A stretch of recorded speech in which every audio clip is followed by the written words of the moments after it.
Buenas noches a todos mis queridos hermanos. Voy a esperar que se vayan conectando.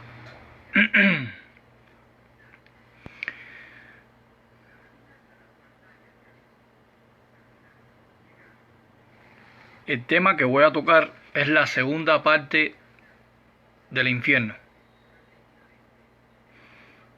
Voy a esperar que vayan apareciendo ustedes poco a poco. El tema está relacionado con la segunda parte del infierno. Un saludo para Ana María, Basilio Macedo, Chapa, Abel Pérez, que se van conectando poco a poco.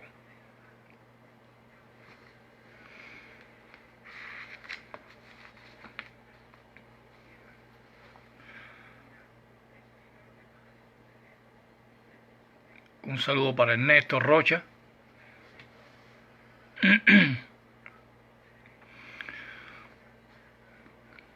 Bueno, el tema que les traigo hoy es la segunda parte del infierno.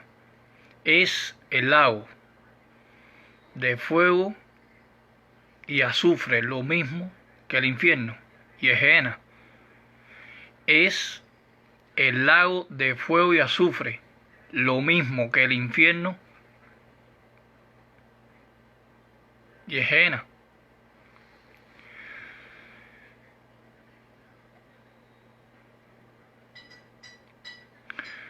Bueno, cuando vamos a la Biblia, a la escritura griega cristiana, el lago de fuego es un símbolo de destrucción eterna. Claro, la cristiandad lo interpreta de otra forma. La cristiandad dice que tanto el infierno, el Gehenna, el Hades, el Seol y el lago que arde con fuego y azufre es lo mismo. Pero todos esos términos tienen connotaciones diferentes o etimologías diferentes. En el caso del lago que arde con fuego y azufre, significa destrucción eterna, aniquilación eterna, destrucción completa, a no tener derecho a una resurrección. Por eso se le llama al lago que arde fuego y azufre la muerte segunda. ¿Por qué es muerte segunda? Porque la persona que está en la condición simbólicamente, figuradamente, es arrojado al lago que arde con fuego y azufre, no tiene derecho a una segunda oportunidad. Por eso se llama la muerte segunda. Ahora, sin embargo, este término, el lago que arde con fuego y azufre, no tiene nada que ver con algunas traducciones de la Biblia que llaman infierno. En el caso de la Vetus latina, aquí está, la Vetus sacra de San Jerónimo de Estridón, que utiliza el término inferus en el idioma latín. La pregunta, segunda pregunta, ¿es el lago de fuego un lugar literal o es una condición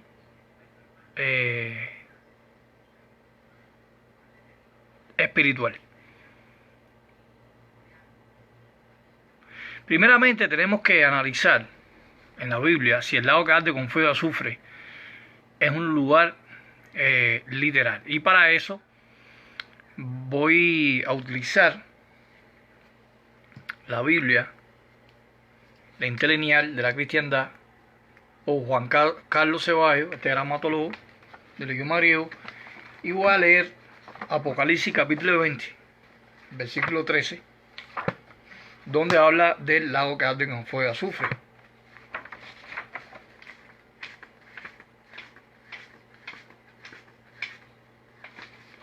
Apocalipsis 20, versículo 13. Vamos a leer el versículo 13. Y el mar dio a los muertos a los que están en él, y la muerte y el Hades dieron a los muertos que estaban en ellos. Y fueron juzgados cada uno conforme a las obras de ellos. Ahora dice el versículo 14. Y la muerte y el Hades fueron arrojados hacia el lago de fuego. Esta es la segunda muerte, el lago de fuego. En el versículo 13, en el contexto, está hablando de que el Hades, que todos sabemos que es el sepulcro, la sepultura de la humanidad, la morada de los muertos, entregó a los muertos. Pero también dice, en el versículo 13, que la muerte entregó a los muertos. Pero en el versículo 14, que es lo más interesante y lo más chocante, que no pueden responder las personas de las distintas iglesias que creen en este dogma, es que la muerte y el Hades son arrojados al lago que arde con fuego y azufre, que significa la muerte segunda. Según la cristiandad, las iglesias protestantes dicen que el Hades y el lago que arde con fuego y azufre significa lo mismo. O sea, el Hades es el infierno y el lago que arde con fuego y azufre es el infierno. Sin embargo, el Hades dice que es arrojado al lago que arde con fuego y azufre.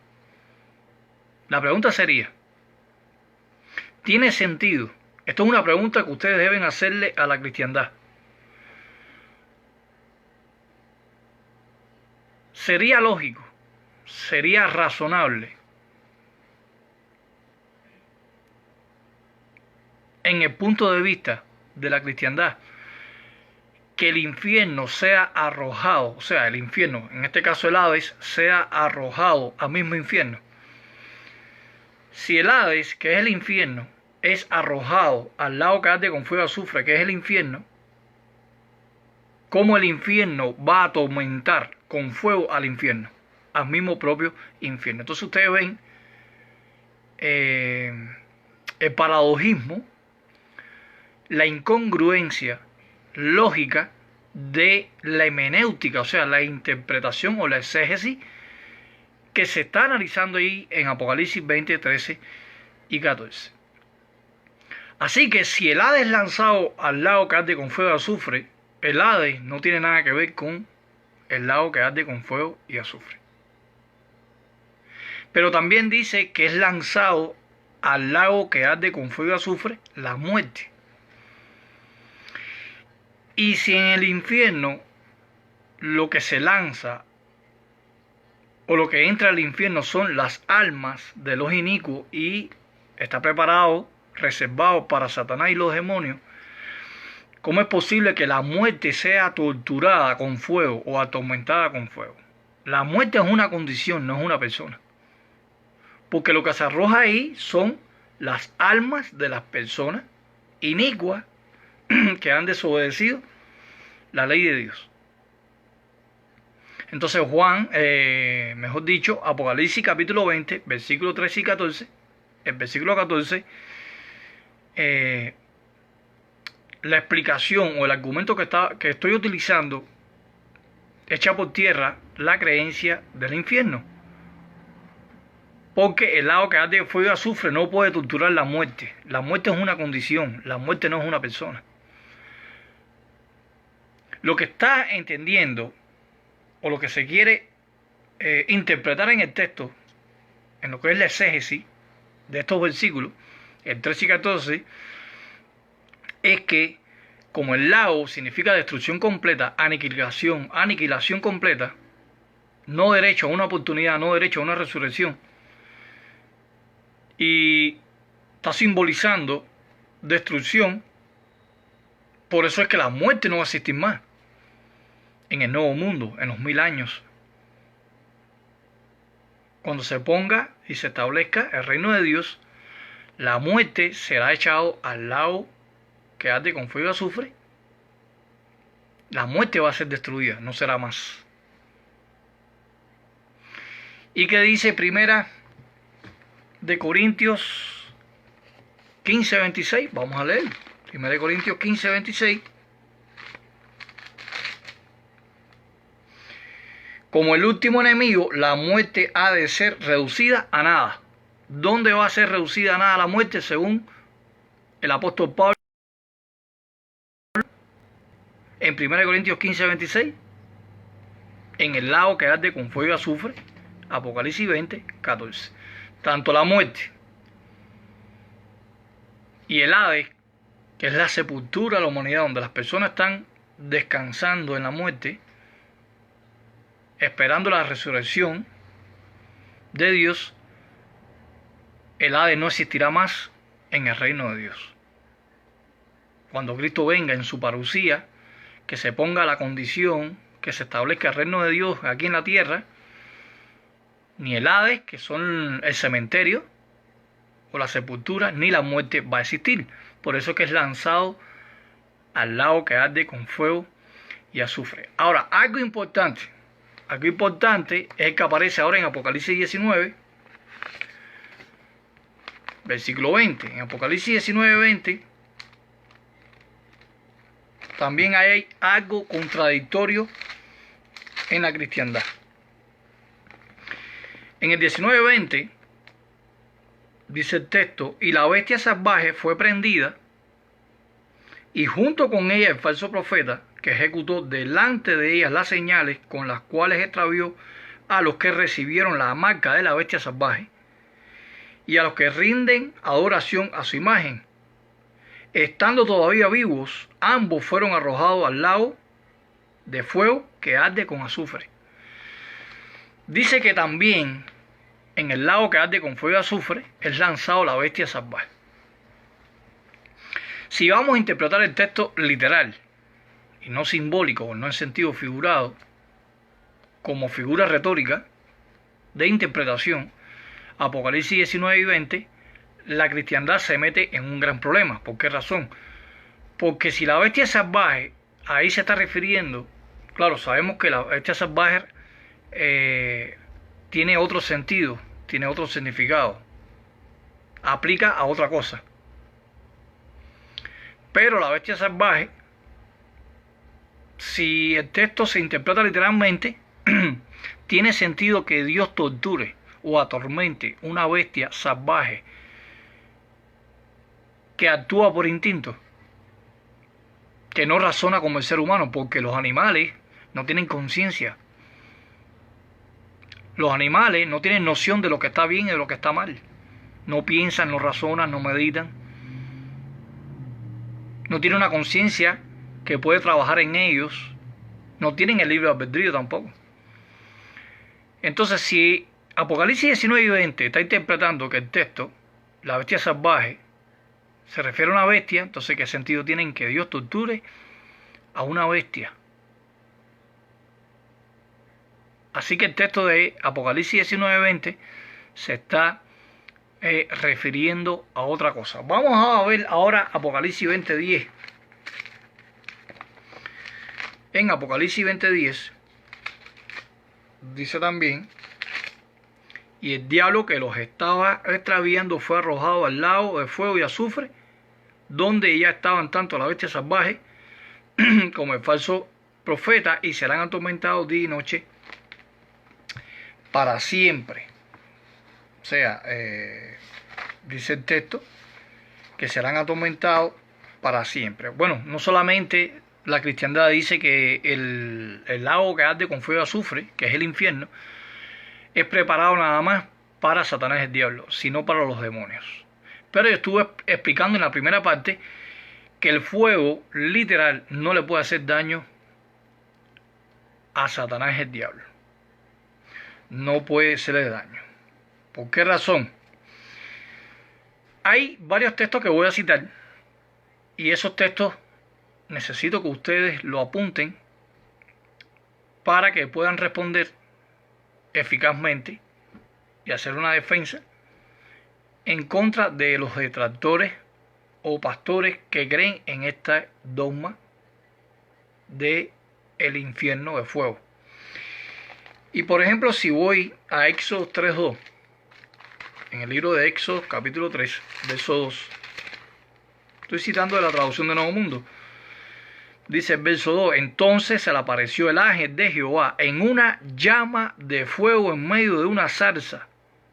Mientras él seguía mirando, pues es aquí la zarza ardía con el fuego. Y no obstante, la zarza no se consumía. Dice que el ángel de Jehová apareció en una llama de fuego. Estaba consumido de fuego y el fuego no le hacía daño a este ángel. Entonces el lago que arde con fuego y azufre, según Apocalipsis 20:10, donde es arrojado Satanás, también los demonios, el falso profeta, la bestia salvaje, le va a hacer daño. Porque Éxodo capítulo 3 verso 2 dice que el ángel de Jehová estaba envuelto en llamas. Así que el fuego literal no le puede hacer daño. Entonces, ¿de qué manera Dios va a atormentar a los demonios si el fuego no le hace daño? En Ezequiel, profeta mayor, capítulo 10, Ezequiel 10, versículos 6 y 7. Y aconteció que cuando él mandó al hombre vestido de lino y dijo, toma fuego de entre el rodaje, de entre los querubines, este procedió a entrar y a plantarse al lado de la rueda. Dice el versículo 7, entonces el querubín alargó la mano de entre los querubines al fuego que estaba entre los querubines y lo llevó y lo puso en los huecos de las manos del que estaba vestido de lino. Así que los ángeles no le hace daño el fuego. Entonces, ¿de qué manera van a ser torturados o atormentados con fuego cuando en Ezequiel capítulo 10, versículos 6 y 7 no le hace daño el fuego? Ahora, un texto más contundente todavía para derrumbar el dogma del infierno de fuego de la cristiandad. Daniel capítulo 3. Vamos a Daniel capítulo 3 verso 25. Este pasaje ustedes lo conocen mucho, pero se aplica para hacerles entender a estas personas que el fuego no le puede hacer daño a los ángeles, o sea, a los demonios que van a ser castigados mediante el infierno de fuego. Daniel 2:25, esto dice: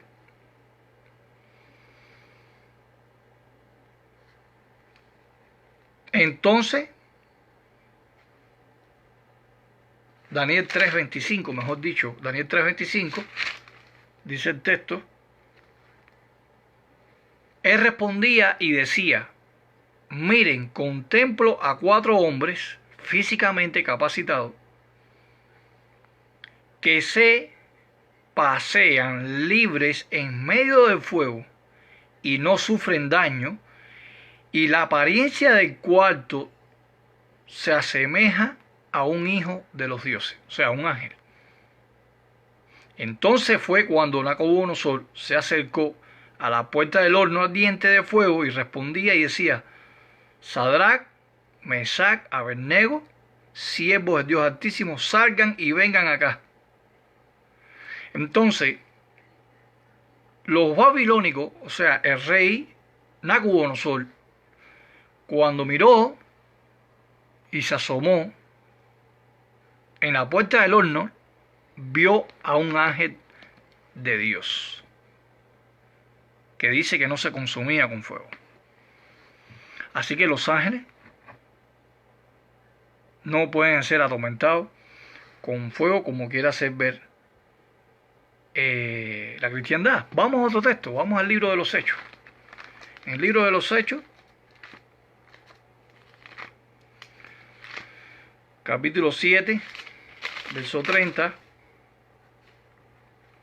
Y cuando se cumplieron 40 años, se le apareció un ángel en el desierto del monte Sinaí en llama de fuego en una zarza.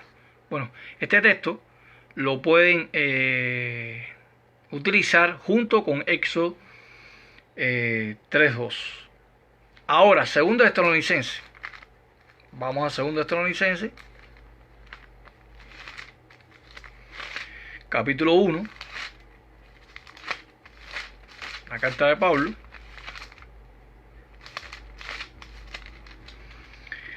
Versículos 7 y 8.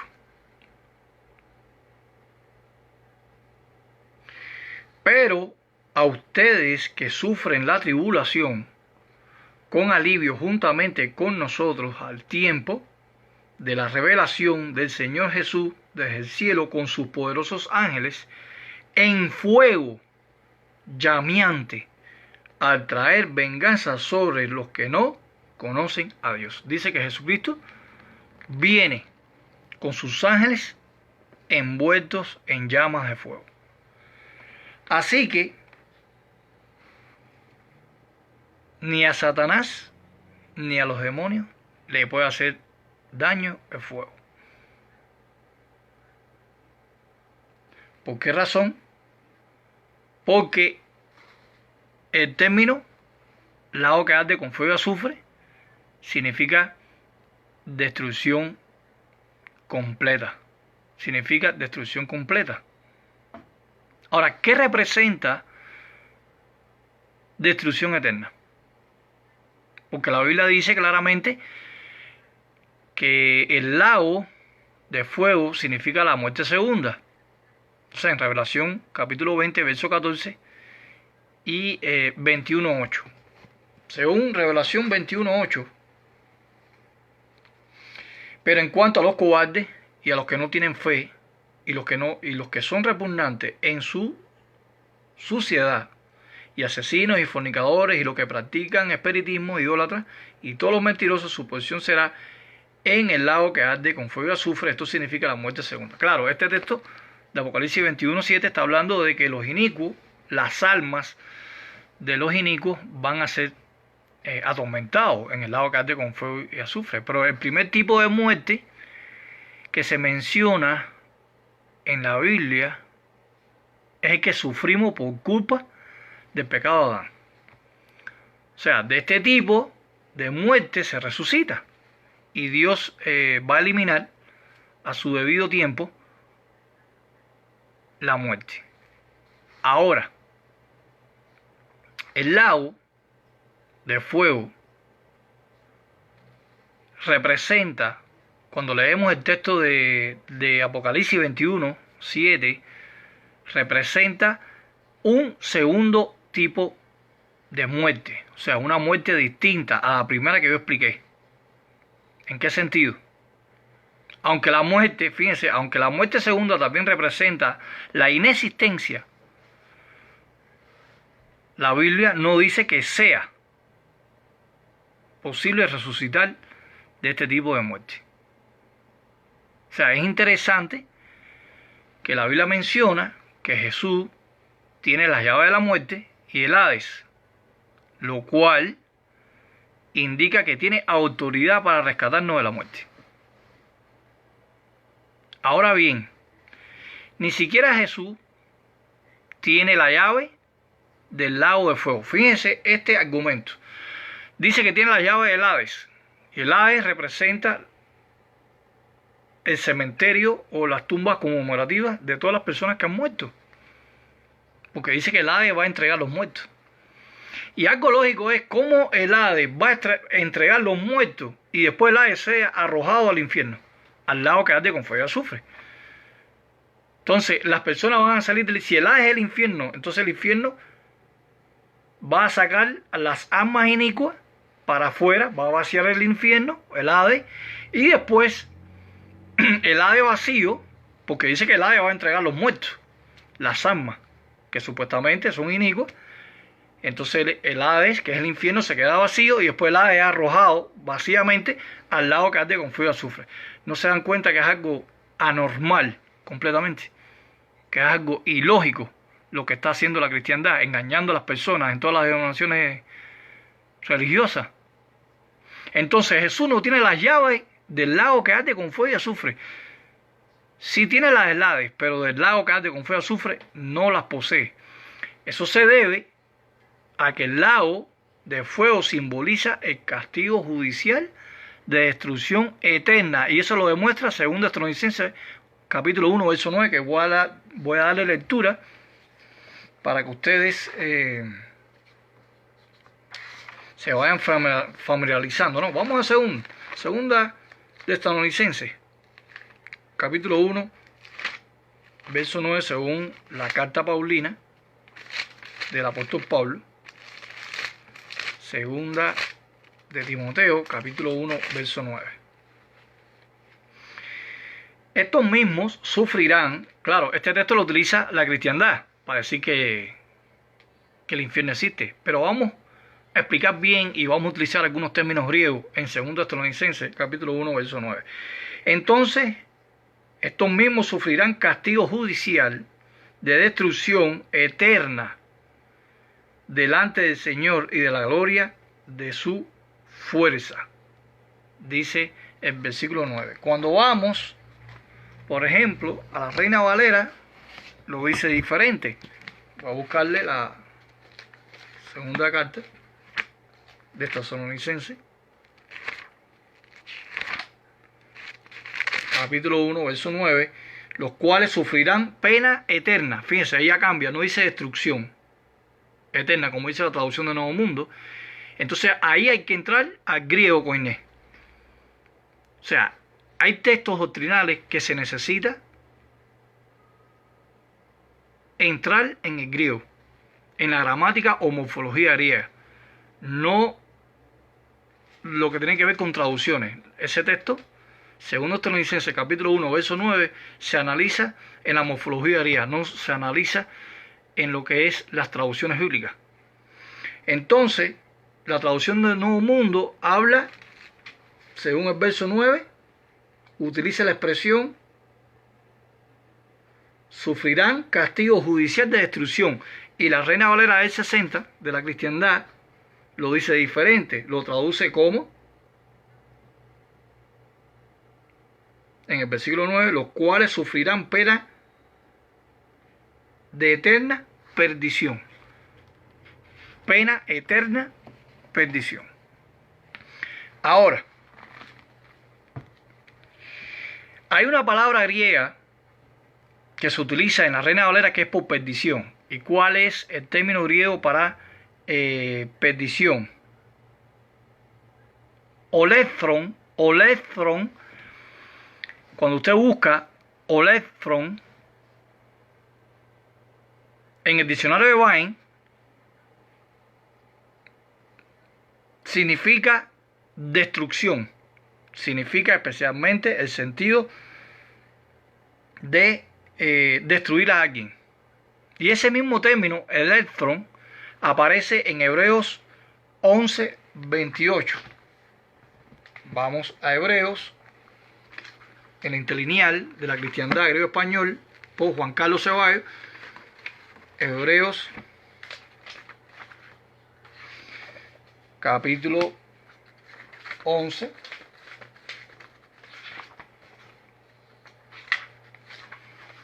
Verso 28. Verso 28. Habiendo rechazado a alguien la ley de Moisés, sin compasiones, en base de 2 o 3 testigos, muere.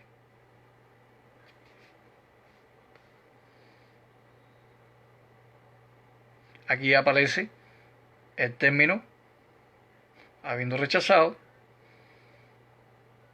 testigo muere. Ahí es electron. Este verbo aparece con frecuencia también en la Septuaginta griega, en Éxodo 12:23, en Josué capítulo 3, versículo 10, Josué capítulo 7, verso 25, en Jeremías 2:30, Jeremías 5:6, Jeremías 22:7. Según el Jen Strong, página 59, número 3639, electron significa ruina, castigo, perdición y destrucción. Así que la gran concordancia Strong que utiliza la cristiandad clasifica etimológicamente, semánticamente, electron, que aparece en 2 Tesalonicenses capítulo 1, verso 9, hablando de la eterna perdición o destrucción claro, la Reina Valera no les conviene poner destrucción, porque al poner destrucción, entonces los inicuos van a ser destruidos, no van a ser atormentados. Y eso hay que tener en cuenta. Ahora, cuando vamos a Mateo 10:28, cuando vamos a una interlineal griego-español, o cualquier texto griego, en este Alan, el texto de Tichendo, el texto de cuarta edición, Sociedad Bíblica Unida, el texto de Westcott Hall, cualquier texto griego o interlineal, aparece el término apolumi o apolión. Y el término apolión aparece en Apocalipsis 9:11, hablando del ángel del abismo. Vamos a leer el texto de Apocalipsis 9:11. Apocalipsis 9:11.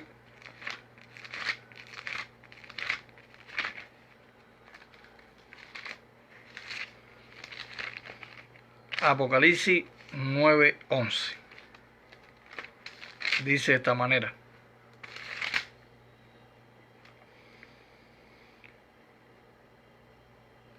tienen sobre ellas un rey, el ángel del abismo. En hebreo su nombre es Abadón, que es destrucción.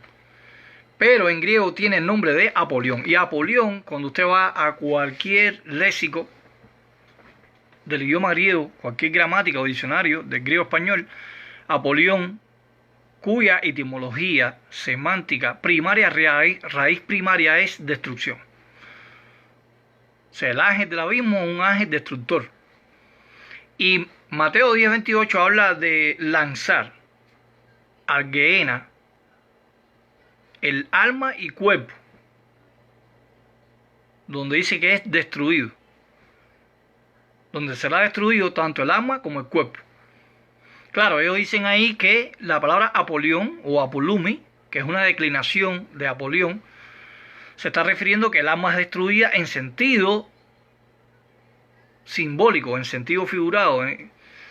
O sea que el alma está destruida y esa alma está mal, está destituida de la gloria de Dios en sentido espiritual. O sea que es destruida en sentido espiritual, no destruida en sentido literal. Pero el término apolume, que aparece en el Gen Strong en la sección 622, significa destruir completamente, según el Gen Strong de la cristiandad, perecer, matar y morir. Claro, ellos dicen que el alma está muerta en sentido espiritual por todas las iniquidades que hizo y que está destituido, ¿no? El alma no puede ser destruida, el alma es inmortal. Pero Mateo 10:28, el término apolumi, en otras referencias, en otras partes de la Biblia del Nuevo Testamento, apolumi tiene otra connotación diferente al pensamiento de los detractores, ¿no? Que dicen que en el infierno las almas van a ser atormentadas, no van a ser destruidas por toda la eternidad. Cuando usted va a Mateo 12:14, le voy a leer el texto de Mateo 12:14, aparece el término apolión. Mateo 12:14.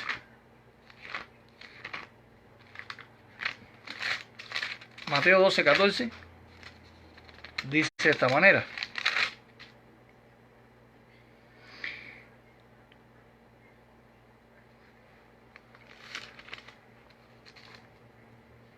pero los fariseos salieron y entraron en consejo contra él para poder destruirlo. Vamos a parar ahí. ¿Qué querían hacer los fariseos, los saduceos y los escribas con la persona de Jesús? Querían destruirlo, querían matarlo. Y ahí en Mateo 12:14 se utiliza el término apolión, apolumi, que aparece en Mateo 10:28, donde tanto el alma como el cuerpo son destruidos en el infierno, según la Reina Valera, pero según el texto griego original, en los códices, en los papiros apógrafos, o las interlineales, algunas interlineales, porque hay interlineales como Francisco de la Cueva que lo pone mal, traduce Gehenna por infierno.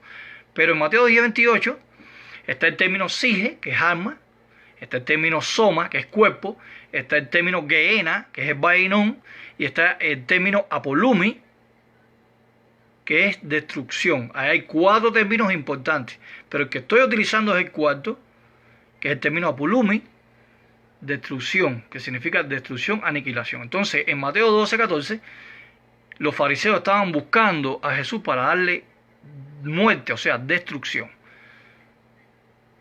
Así que Mateo 10:28 se está hablando que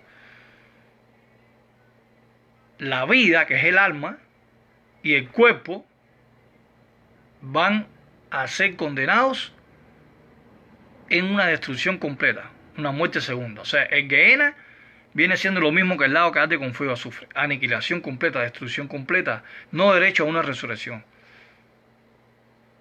no derecho a una oportunidad. Ahora, hay un texto muy interesante que también deben apuntarlo, y es Marcos capítulo 1, verso 24. La cristiandad dice que los ángeles van a ser atormentados con fuego en el lago que arde con fuego y azufre, en el infierno. Van a ser atormentados. La palabra tormento en griego es basanos, que viene de basanismo o basino. Basano significa muerte, y eso lo vamos a analizar en videos posteriores, ¿no? De otras partes que voy a hacer acerca del tema del infierno. Entonces, en Marcos capítulo 1, el Evangelio sinóptico de Marcos 1:24, los demonios le hacen una pregunta a Cristo.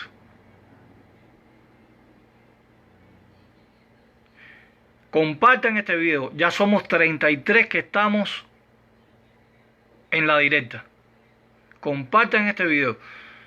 En Marcos capítulo 1, verso 24, miren lo que los demonios le preguntan a Jesucristo. Diciendo,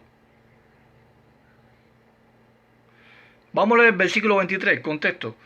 También a la sazón había en la sinagoga de ellos un hombre bajo el poder de un espíritu inmundo, o sea, un demonio. Y este gritó, o sea, el demonio le gritó a Jesucristo, diciendo, ¿qué tenemos que ver contigo, Jesús Nazareno? Dice la pregunta, ¿veniste a destruirnos? ¿Saben cuál es la palabra para destruir en el idioma griego koiné? Es apolumi, es apolión. La misma que aparece en Mateo 12:14, cuando los fariseos, los líderes religiosos, fueron a destruir a Jesucristo. Y el mismo que aparece en Juan, en Mateo, mejor dicho, 10:28, donde se destruye el alma y el cuerpo y es lanzado a Gehenna, al valle de Hinnom, según la pechita siríaca. Los demonios le preguntan, ¿veniste a destruirnos? Los demonios nunca le dicen, ¿veniste a lanzarnos al infierno? Los demonios no le preguntan si iban a ser torturados en el infierno. ¿Veniste a destruirnos? Porque ellos sabían que la condición de ellos no es tormento eterno, sino es destrucción completa. Serían lanzados, según Apocalipsis 20:14 y Apocalipsis 19:20, tanto la bestia salvaje, Satanás y los demonios serán lanzados al lago que arde con fuego y azufre. Por eso es que los demonios le tienen miedo ser lanzados al lago que arde con fuego y azufre. También lo pueden ver en Lucas, por ejemplo, vamos a Lucas ahora, capítulo 4, verso 34. Verso 34, donde ellos mismos le dicen, ¿qué tenemos que ver contigo, Jesús de Nazareno? ¿Viniste a destruirnos? Son los dos textos, o sea, Marcos 1:24 y Lucas 4:34 son los dos textos claves que ustedes deben tener en sus libretas de apuntes de doctrina para poder defenderse de estos extractores. Cuando vamos a Lucas 17:27, vamos a Lucas, porque todos estos textos que estoy citando es donde aparece el término o el verbo apolión, apolumi, que es una declinación de Apolión, que significa aniquilación, destrucción, muerte. En Lucas 17:27, el propio Jesucristo utiliza el término apolión. 17:27, comían, bebían, los hombres se casaban, las mujeres se daban matrimonio, hasta que el día en que Noé entró en el arca, llegó el diluvio y los destruyó a todos. Según la cristiandad dice que las personas del diluvio que fueron aniquiladas por Jehová están en el infierno. Pero ¿cómo va a estar en el infierno si el propio Jesucristo está utilizando el término apolumi, que significa destrucción, y en Apocalipsis 9:11 el ángel del abismo es el ángel Apolión? O sea que son ángel, es un ángel destructor. Son ángeles destructores. Y Apolión es equivalente al término o al verbo Abadón en el hebreo. Y el Abadón es equivalente al Sheol. O sea, las personas que mueren están en una condición de Abadón, están en una condición de Apolión. Ahora, en Lucas 21:6, seguimos analizando el Evangelio sinóptico de Lucas 21:6, Jesús, cuando habló de la profecía de Jerusalén, que sería sitiada, en el versículo 6, Él dijo, en cuanto a estas cosas que contemplan, vendrán los días en que no se dejará aquí piedra sobre piedra que no sea derribada. Y ahí es Apolión también. No quedará piedra sobre piedra que sea destruida. Ahí es Apolión. Entonces los inicuos, los impíos, van a ser atormentados o destruidos. Entonces eso ustedes deben de tener en cuenta si los impíos van a ser destruidos con fuego o van a ser aniquilados o destruidos por la mano de Dios. Es importante que ustedes tengan en cuenta todos estos puntos doctrinales para poder hacer una defensa. Ahora, en el caso de Apocalipsis 20:10, vamos a leer nuevamente Apocalipsis 20:10, volviendo al lago que arde con fuego y azufre. Apocalipsis 20:10.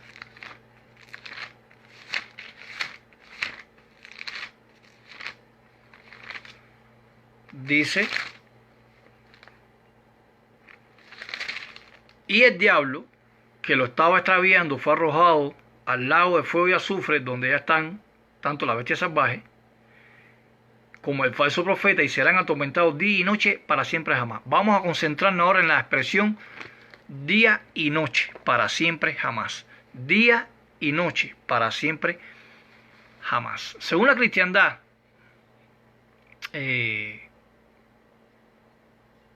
dice que ahí día y noche se refiere para siempre. Significa para siempre. Pero en Hebreos 2:14, para poder atormentar al diablo eternamente, habría que mantenerlo vivo. ¿No es verdad? Sin embargo, la Biblia dice que el diablo será reducido a nada, es decir, dejará de existir. Hebreos 2:14. Hebreos 2:14. Otro texto muy importante, copien Hebreos 2:14. Hebreos 2:14 dice de esta manera.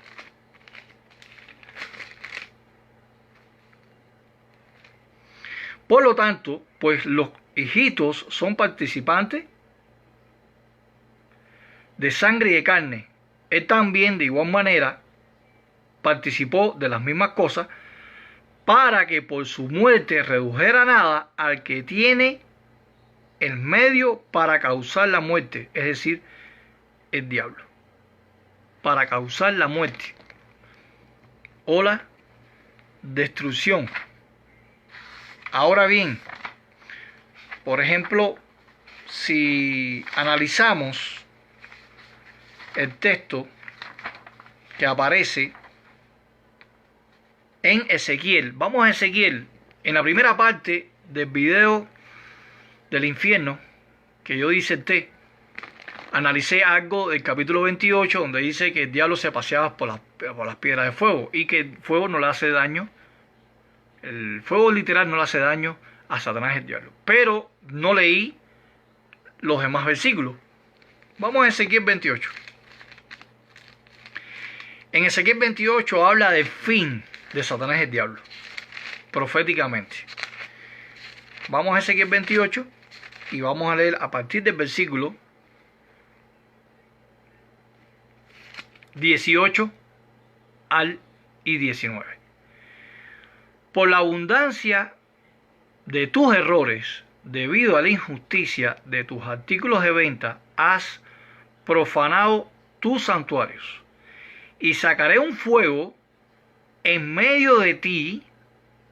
Y la cristiandad dice que el fuego va a atormentar a Satanás el diablo.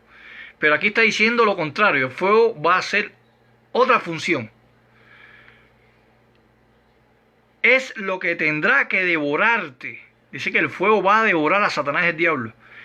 Y te reduciré a cenizas sobre la tierra, delante de los ojos de todos los que te ven. Dice que el fuego va a convertir, ¿no?, simbólicamente, al diablo en ceniza. Porque claro, un espíritu no se puede convertir en ceniza. Pero ahí que lo que está refiriendo es que el fuego es símbolo de destrucción completa. El fuego es símbolo de destrucción completa. Todo lo que cae en el fuego se destruye. Por ejemplo, los incendios que hay en el mundo, principalmente en el estado de California, ha destrozado cientos y cientos de casas. Cuando usted funde minerales como el oro, se derrite. Entonces todo lo que hay que se lanza al fuego es destruido. La Biblia lo habla. Sodoma y Gomorra fue destruido con fuego y azufre. Ahí no quedó nada. Hasta más arqueológicamente se ha descubierto la posición o la ubicación de Sodoma y Gomorra, y ahí no crece ni la hierba ni la vegetación. Entonces, en el versículo 18, Satanás el diablo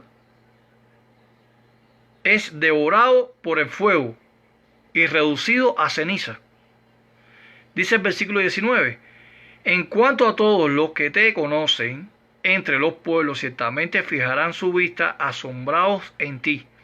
Terrores súbitos es lo que tendrás que llegar a ser, y ya no serás más hasta tiempo indefinido. Vamos a quedarnos ahí. Vamos a pensar y vamos a sacar con una pinza, vamos a extraer la última parte del versículo 19 del capítulo 28 de Ezequiel, que habla de la condición de Satanás y el diablo. La parte B del versículo 19 dice que no serás más hasta tiempo indefinido. Y ahí la palabra tiempo indefinido en el hebreo semítico es olam, que significa eternidad. Así que el texto en el paleohebreo o en el texto masorético dice que no serás hasta tiempo del olam, hasta tiempo de la eternidad. Dice que dejarás de ser, serás ceniza y serás destruido. Entonces, Hechos 28, 18 y 19 contradice el texto de Revelación 20:10, donde dice que la bestia salvaje, Satanás y el diablo, serán atormentados día y noche para siempre. Así que la expresión día y noche tiene que referirse a algo diferente. ¿Por qué decimos eso? Porque es contrario a la vida eterna. La vida eterna es un regalo de Dios. Es una bendición, no es un castigo. ¿Por qué? Romanos 6:23. Vamos a Romanos 6:23.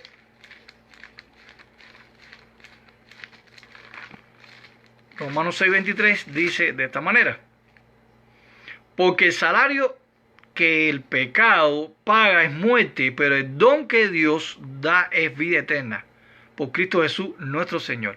Así que la vida eterna es un regalo, es una bendición, no es un castigo. Entonces, como los inicuos, como Satanás, el diablo y los demonios van a ser atormentados para siempre jamás, día y noche. Y dado que también la bestia salvaje, el falso profeta, son símbolos. Y a un símbolo no se le puede torturar literalmente. ¿Usted cree que un símbolo puede torturarse literalmente? Claro que no. El contexto bíblico muestra que el tormento del diablo consiste en mantenerlo restringido para siempre, quitándole la vida, la inexistencia total. Así que en la Biblia y la cristiandad utiliza mucho el término tormento para referirse a la tortura con fuego. Los testigos de Jehová, nosotros como testigos de Jehová, nuestra organización, el Esclavo Fiel y Discreto, y en la época antigua como Charles Taze Russell, Rutherford, Freddy Frank, estos hermanos que llevaban la delantera, al estudiar a profundidad los manuscritos antiguos, se han dado cuenta que el término tormento puede referirse también a un estado de restricción o un encarcelamiento, encarcelar a alguien. Por ejemplo, Mateo 18:34. Vamos a Mateo 18:34. El término tormento es basanos en el idioma griego. Pero basanos se puede traducir como personas que atormentan o carceleros. Es la traducción etimológica de este término. En Mateo 18, vamos al Evangelio Sinóptico de Mateo 18:34, dice de esta manera: con eso su amo, provocado a ira, lo entregó a los carceleros, ahí es basanos, hasta que pagara todo lo que se debía. Entonces, basano se refiere a un estado de restricción o encarcelamiento. No significa atormentar a alguien. Y eso lo puede encontrar usted también en Lucas capítulo 8, versos 30 y 31, donde el término basano significa carcelero. Y puede verse una clara relación entre la acción de atormentar y la de echar al abismo, a un lugar simbólico en el que no hay vida o en el que no hay actividad. ¿Dónde? Romanos capítulo 10, verso 7. Vamos a Romanos 10, versículo 7, donde dice: ¿quién descenderá al abismo? Esto es, para hacer subir a Cristo de entre los muertos. Captan el punto. De hecho, el libro de Apocalipsis se usa varias veces la palabra atormentar o tormento con un sentido claramente simbólico. Claramente simbólico. Así que muchas de las razones de estos teólogos que vemos en las redes sociales, ¿no? No significa que haya un lugar de tormento. Entonces, en la tercera parte, acerca del tema del infierno, vamos a seguir explorando, vamos a seguir investigando, vamos a seguir exponiendo argumentos que utiliza la cristiandad en contra de nuestra organización, pero también en contra de la lógica de la Biblia y en contra de lo que Dios ha dictaminado o ha utilizado mediante los siervos bajo inspiración divina del Espíritu Santo para torcer las Escrituras. En la tercera parte voy a hablar acerca de la parábola de Rico y Lázaro. Una palabra muy utilizada por la cristiandad para decir que Rico estaba en un lugar de tormento, que el Hades es un lugar de tormento, que su amo estaba en ese lugar de tormento y que el mendigo está en el seno de Abraham, en la posición del seno de Abraham, que significa en el cielo, o sea, donde habitan los ángeles, en un estado de aprobación. Eso lo vamos a analizar en la tercera parte. Entonces, agradezco mucho. Ya somos 42 conectados. 42. Agradezco mucho la atención que ustedes están teniendo.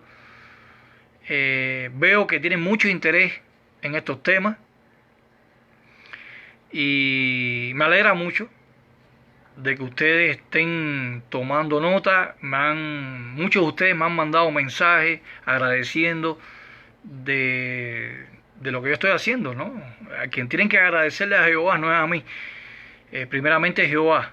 Yo soy un instrumento, soy un esclavo de Jehová. Así que pasen buenas noches con su familia y nos veremos mañana en un próximo video acerca de la tercera parte del infierno. Que tengan una feliz noche y hasta luego.